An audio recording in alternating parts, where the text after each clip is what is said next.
From an economic perspective, we saw a pretty remarkable slowdown in economic growth in the second quarter of this year. The Federal Reserve is in the midst of one of its most aggressive tightening cycles that we've seen since the mid-1990s, and it's weighing on economic growth. We've already showed you that consumer sentiment is at a record low. We're seeing housing being impacted by skyrocketing mortgage rates. Manufacturing is starting to cool as the consumer starts to cool. And we're seeing inflation really just take a bite out of so many areas of economic growth. As you can see in this chart, these are some of the reasons why we're looking for pretty dismal economic growth over the coming quarters. So the question comes from investors is about a recession. Are we in a recession or are we headed towards a recession? And it's a strong likelihood that the aggressiveness of the Federal Reserve is going to push this economy into recession if we're not already in one. Remember that oftentimes we don't even know we're in a recession until we're out of the recession. There's just a few things you have to keep in mind when it comes to recessions and what they are. First, they typically occur every 3 to 4 years. They're designed to clear out excesses in the economy, and we have excesses that were created as a result of the pandemic that we haven't seen ever in history. You're looking at, in this chart, money supply. The money supply right now, because of the extra stimulus given from the government and also the extraordinarily easy money policy we've had for really the past decade, has caused money to supply to skyrocket to 90% of nominal GDP.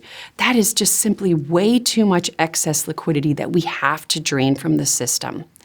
Also, that pent-up demand that we had coming out of the pandemic from the consumers, that just simply has proved to be way too strenuous on not only our supply chain, but also the labor force. We need consumers to slow down spending.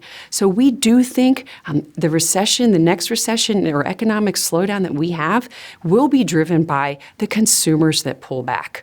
As you can see in this chart, typically, when you see consumer confidence at levels we're seeing right now, the blue line, you tend to see consumer consumption fall on a year-over-year basis.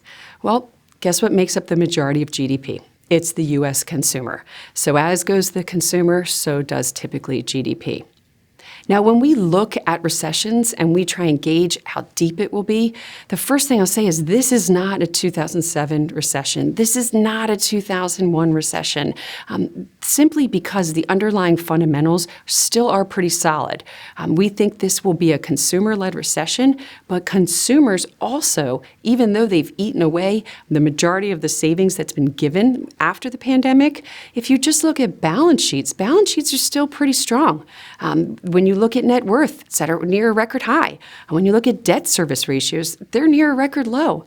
So the consumers should be able to come out of this recession on pretty solid footing. Also, the labor market, your labor market is also still extraordinarily strong. We have at least one job posting out there for every American that's unemployed.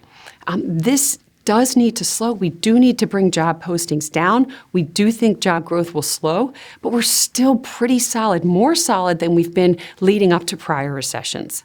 And lastly, corporate America is very healthy from a balance sheet perspective. This should help us also get through this next recession. The question that comes to investor mind right now is really that elephant in the room of inflation. When are we going to see peak inflation?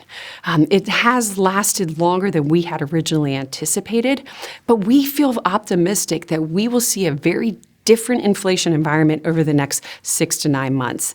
We're starting to see light at the end of the tunnel. We do think that the supply chain is improving itself. The pent-up demand will slow because of the recession. We're seeing things like commodities now in a bear market. You're even seeing shipping costs down about 40% from where they were about 6 months ago. These things combined with a global economic slowdown should really help to get that inflation under control. I'm not saying we're going to get back to 1.5% inflation, but I don't think we're going to be looking at these 8-9% levels of inflation in the second half of this year.